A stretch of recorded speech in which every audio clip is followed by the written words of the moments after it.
Baik, Assalamualaikum warahmatullahi wabarakatuh. Selamat malam, salam sejahtera untuk kita sekalian. Salam, Om Swastiastu, Namo Buddhaya, salam kebajikan, salam bahagia, dan salam sehat serta salam rahayu untuk kita semua.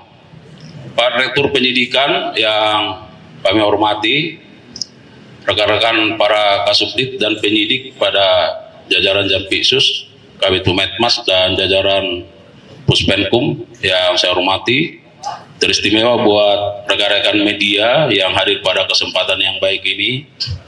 Yang pertama tentu kita memanjatkan puji syukur kehadirat Tuhan Yang Maha Kuasa karena masih terus diberikan nikmat sehat hingga pada malam hari ini kita bisa melakukan berbagai aktivitas dan termasuk melakukan preskon pada kesempatan yang baik ini. Yang kedua, kami menyampaikan terima kasih dan penghargaan yang tinggi kepada rekan-rekan media yang telah meringankan langkah atas undangan kami sebagai bentuk dukungan yang sangat berharga bagi institusi Adiaksa. Rekan-rekan media, pada malam hari ini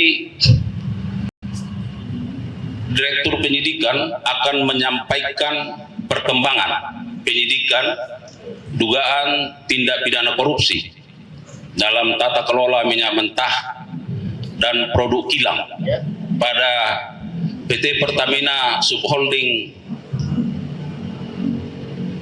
dan kontrak kerjasama tahun 2018 sampai 2023. Rekan-rekan media, sebelum Direktur Penyidikan menyampaikan rilisnya, ada beberapa hal yang ingin kami sampaikan. Bahwa yang pertama, penyidik pada jajaran Jampitsus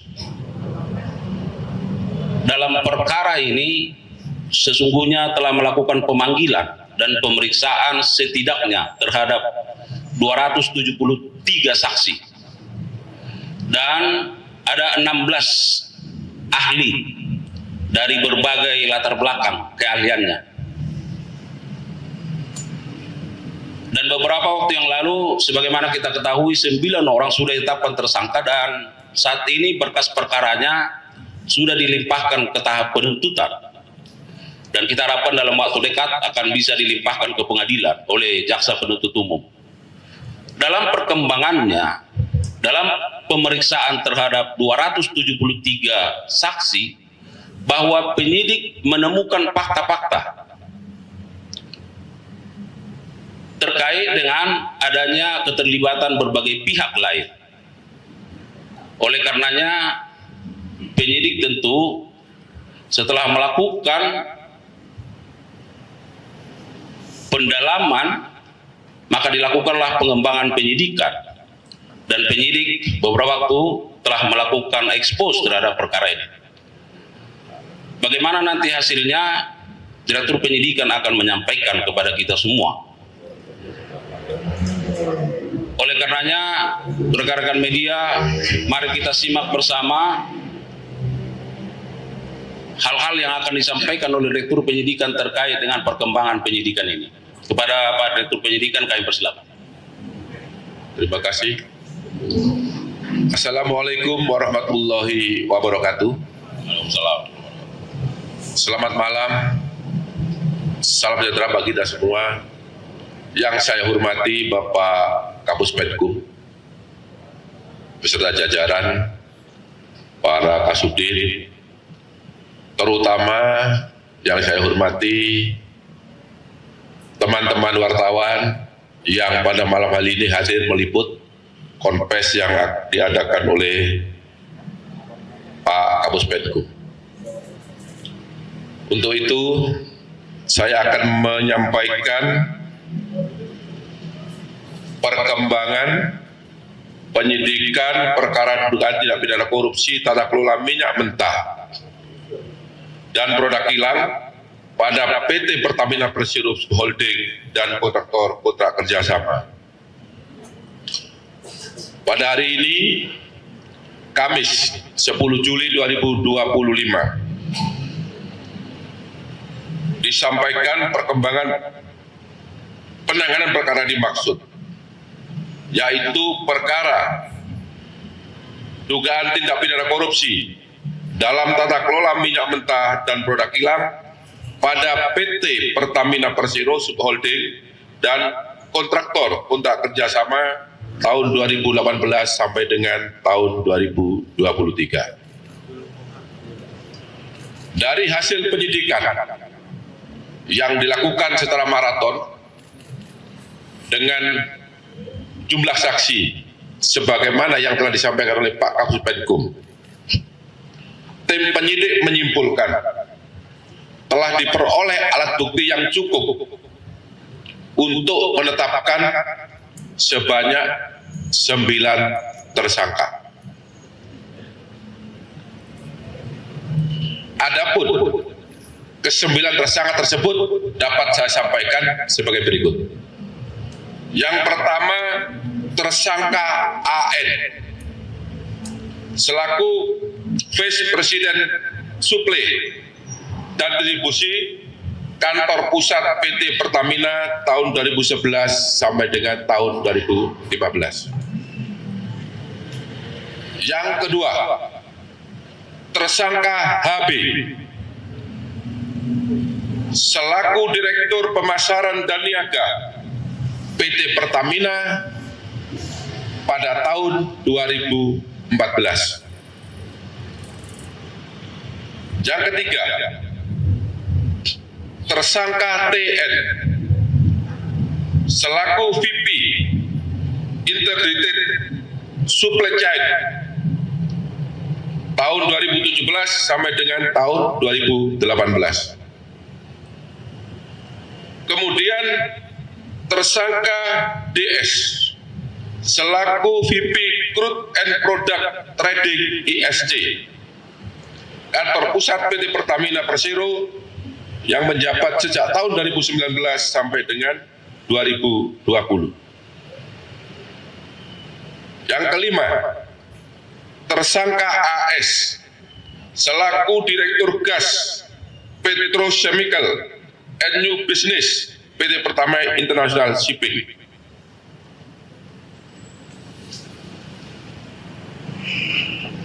Kemudian yang keenam, tersangka HW selaku mantan SVP Integrated Supply Chain tahun 2018 sampai dengan tahun 2020. Kemudian yang ketujuh, tersangka MH selaku Business Development Manager PT Trafigura yang menjabat tahun 2019 sampai dengan tahun 2021. Kedelapan, tersangka IP selaku Business Development Manager PT Mahameru Kencana Abadi. Kesembilan, tersangka MRC selaku Beneficial Owner PT Tangki Merak dan PT Orbit Terminal Merak. Untuk para pejabat di PT Pertamina, sebagaimana yang saya sebutkan tadi, karena yang bersangkutan beberapa kali menjabat di tempat yang berbeda, maka tidak saya sebutkan jabatannya satu persatu. Bahwa masing-masing tersangka tersebut telah melakukan berbagai penyimpangan yang merupakan perbuatan melawan hukum dan tata kelola minyak yang mengakibatkan kerugian negara maupun kerugian perekonomian negara. Adapun penyimpangan tersebut dapat disampaikan sebagai berikut. Yang pertama, penyimpangan dalam perencanaan dan pengadaan ekspor minyak mentah. Dua, penyimpangan dalam perencanaan dan pengadaan impor minyak mentah. Tiga, penyimpangan dalam perencanaan dan pengadaan impor BBM. Empat, penyimpangan dalam pengadaan sewa kapal. Lima, penyimpangan dalam pengadaan sewa terminal BBM PT OTM. 6. penyimpangan dalam proses pemberian kompensasi produk pertalit. Ketujuh, penyimpangan dalam penjualan solar non-subsidi kepada pihak swasta dan pihak BUMN yang dijual dengan harga di bawah harga dasar. Adapun peran masing-masing tersangka dalam melakukan perbuatan melawan hukum yang mengakibatkan kerugian keuangan negara dan kerugian perekonomian negara dapat disampaikan sebagai berikut.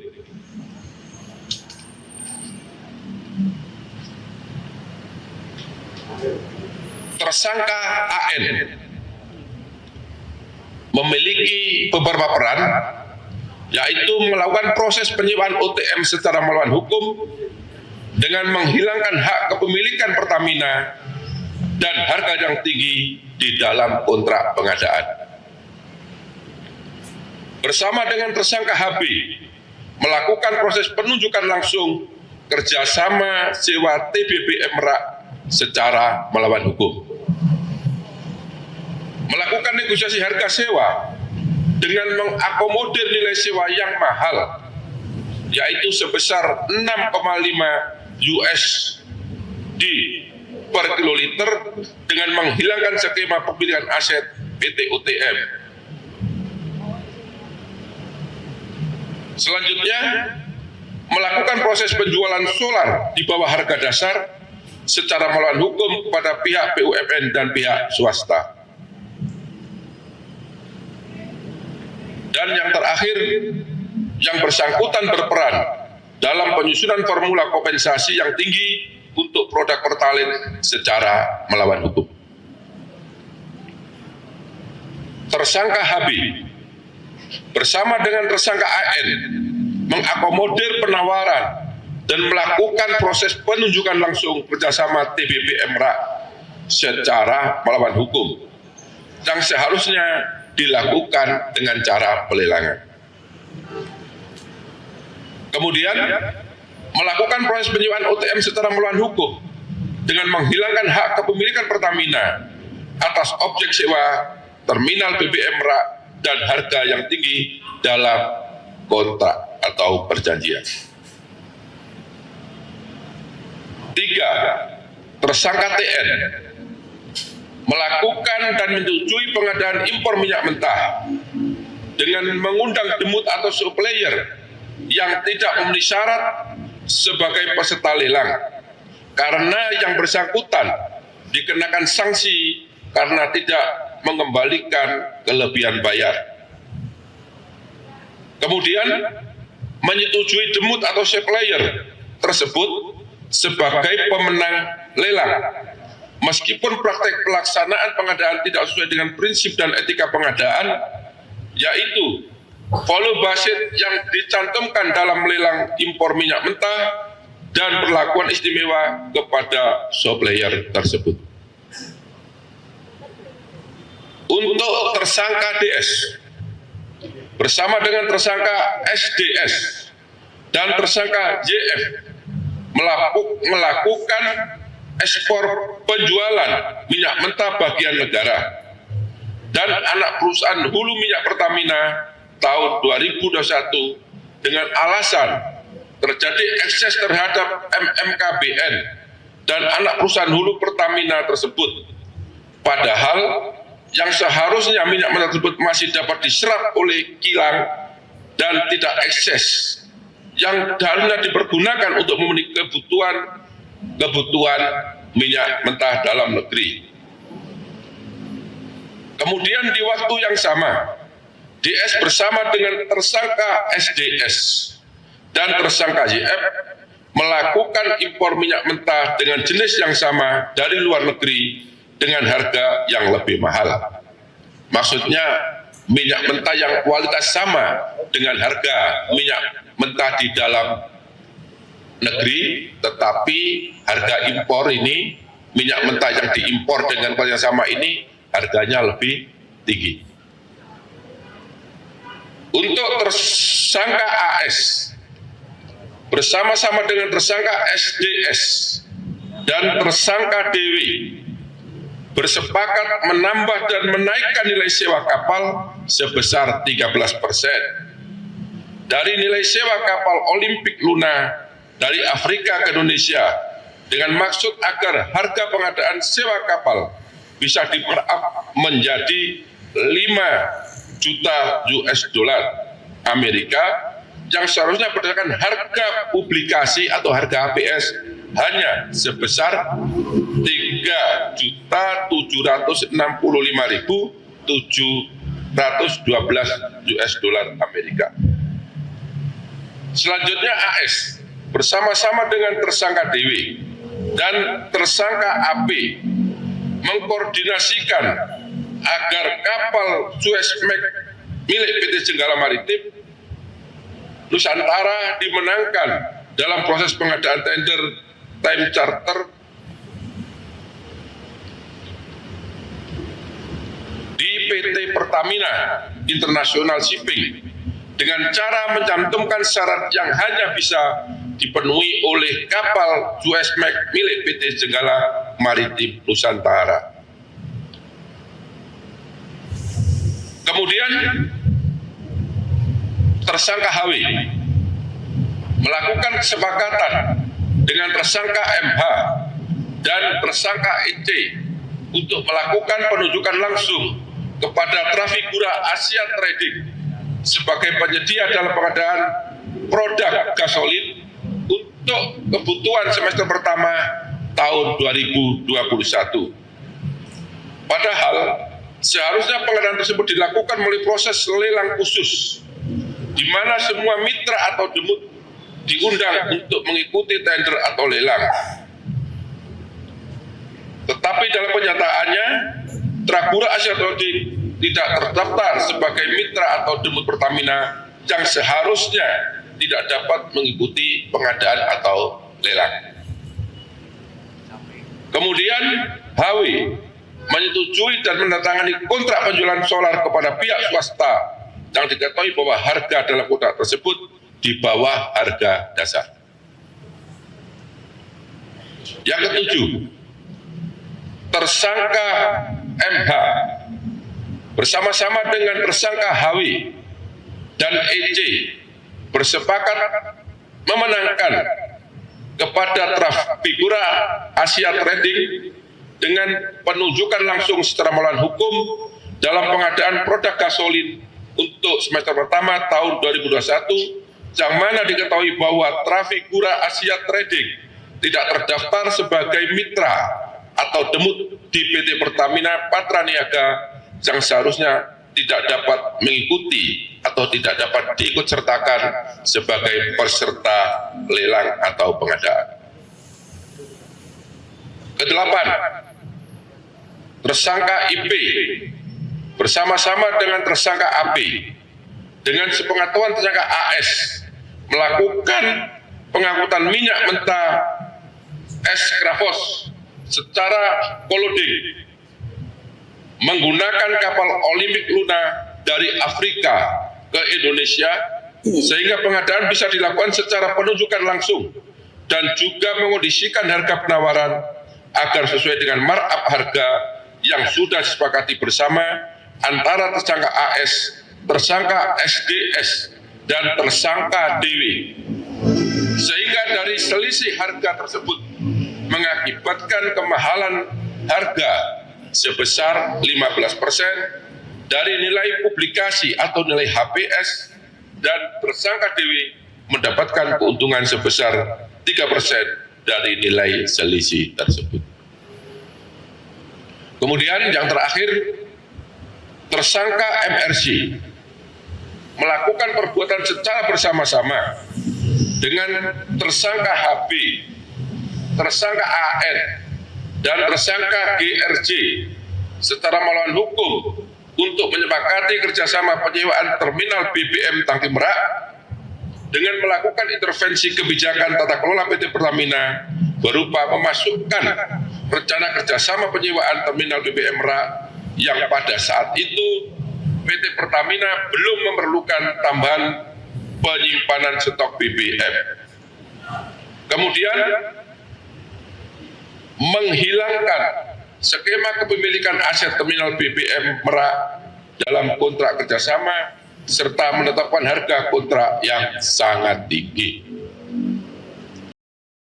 Para teman-teman wartawan yang saya hormati, ini tadi sebagian perbuatan material yang dilakukan oleh para tersangka, tetapi belum saya seluruhnya kita sampaikan di sini karena sangat banyaknya perbuatan-perbuatan yang dilakukan oleh para tersangka tersebut.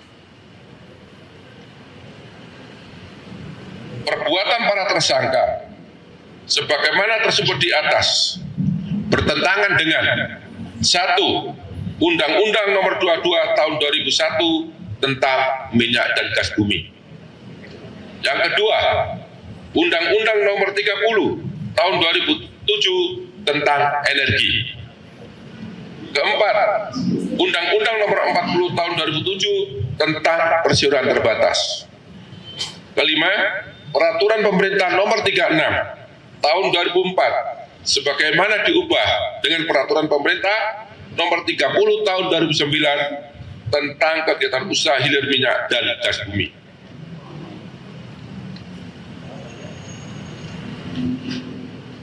Yang kelima, Permen BUMN Nomor 01/MBU/2011 sebagaimana diubah melalui Permen BUMN Nomor 09/MBU/2012 tentang penerapan tata kelola perusahaan yang baik pada BUMN. Ini tidak saya bacakan semua karena ini ada 15 aturan yang dilanggar. Nanti pada saatnya dalam persidangan di pengadilan, teman-teman wartawan bisa melihat dan menyaksikan secara langsung aturan apa saja yang dilanggar oleh para tersangka.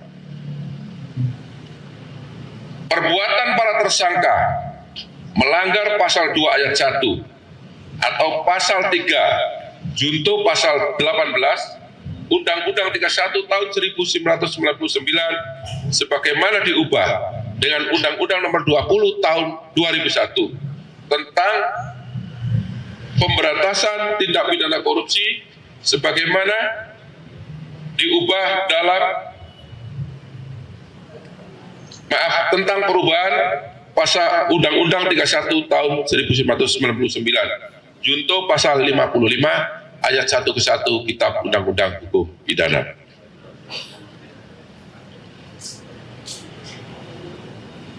Selanjutnya, setelah dilakukan pemeriksaan kesehatan, para tersangka dinyatakan sehat, baik jasmani maupun rohani, dan selanjutnya tim penyidik melakukan penahanan terhadap 9 tersangka tersebut untuk 20 hari ke depan, 8 tersangka tersebut untuk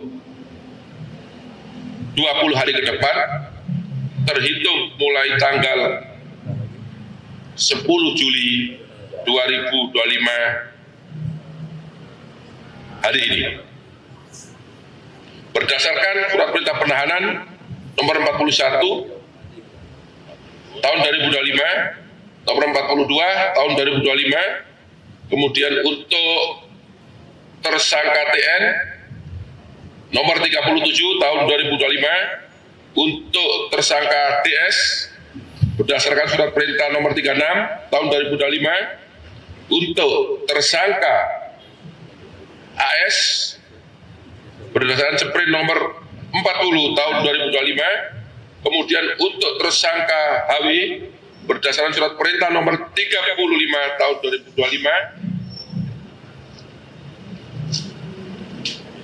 kemudian untuk tersangka MH berdasarkan surat perintah nomor 38 tahun 2025, dan yang terakhir untuk tersangka IP berdasarkan surat perintah nomor 39 tahun 2025. Demikian yang dapat saya sampaikan. Apabila ada kata-kata yang kurang jelas, ada kata-kata yang kurang dipahami dan dimengerti, saya mohon maaf. Dan saya akhiri, wabillahi taufiq wal hidayah. Wassalamualaikum warahmatullahi wabarakatuh. Waalaikumsalam warahmatullahi wabarakatuh. Baik, rekan-rekan media, bahwa perlu kami tegaskan melihat karakter dari perkara ini cakupannya begitu luas, ya, dalam tempus yang cukup panjang. Namun penyidik pada jajaran Jampitsus terus melakukan penggalian, pengkajian dan pendalaman, pengembangan dalam rangka bagaimana menuntaskan terhadap penanganan perkara ini, ya. Dan sebagaimana kita ketahui, tentu penetapan terhadap 9 tersangka dan penahanan terhadap 8 tersangka pada malam hari ini sebagai bukti bahwa kami terus berkomitmen bagaimana menuntaskan penanganan perkara ini berdasarkan fakta-fakta hukum yang diperoleh. Saya kira itu tambahannya. Kalau ada beberapa, sebenarnya ini sudah lengkap saya pikir, ya. Tapi satu, iya, suaranya. Ya, kan? 1-2 pertanyaan silakan. Ya.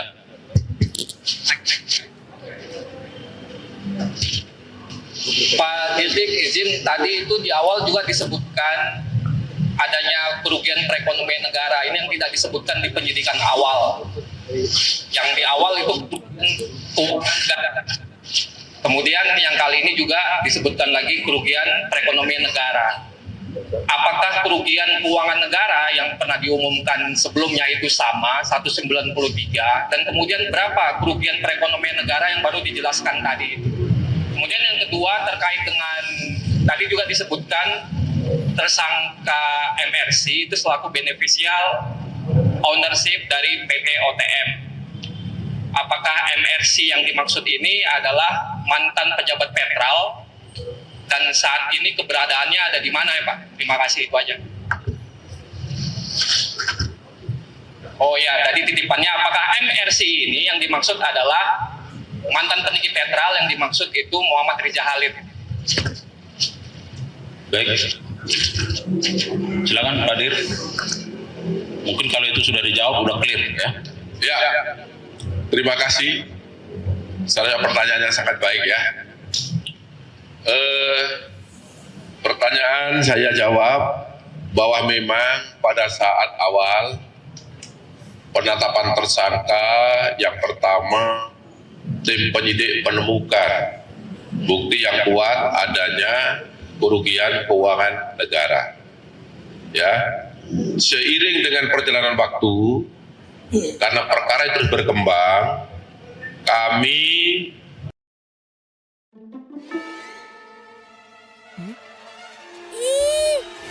Hit anti kecoa dengan teknologi pipa pemburu yang dapat membunuh kecoa tersembunyi. Hit anti kecoa, bunuh kecoa tersembunyi. Buat website praktis dengan AI Website Builder Hostinger. Tulis konsep website, lalu tunggu AI mengundang, meminta, memanggil ahli untuk menghitung kerugian perekonomian negara.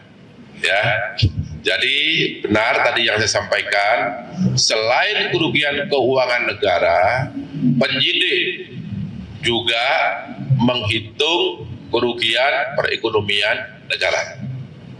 Ya, jelas ya. Kemudian yang kedua, MRC. Tadi sudah saya sebutkan siapa MRC. Nah, nanti silakan. Saya rasa kawan-kawan sudah pada tahu. Jadi ini sesungguhnya pertanyaan yang nggak diperlukan, ya. Saya yakin sudah tahu siapa MRC, ya. Tadi sudah ditanyakan. Yang bersangkutan adalah BU. Bahwa yang bersangkutan ini adalah BU atau beneficial owner. Tadi sudah sangat jelas di PT OTM, ya. Jadi dia sekarang keberadaannya diduga tidak di dalam Indonesia, namun demikian penyidik sudah memanggil dengan patut. Sampai hari ini yang bersangkutan tidak pernah menghadiri panggilan tersebut.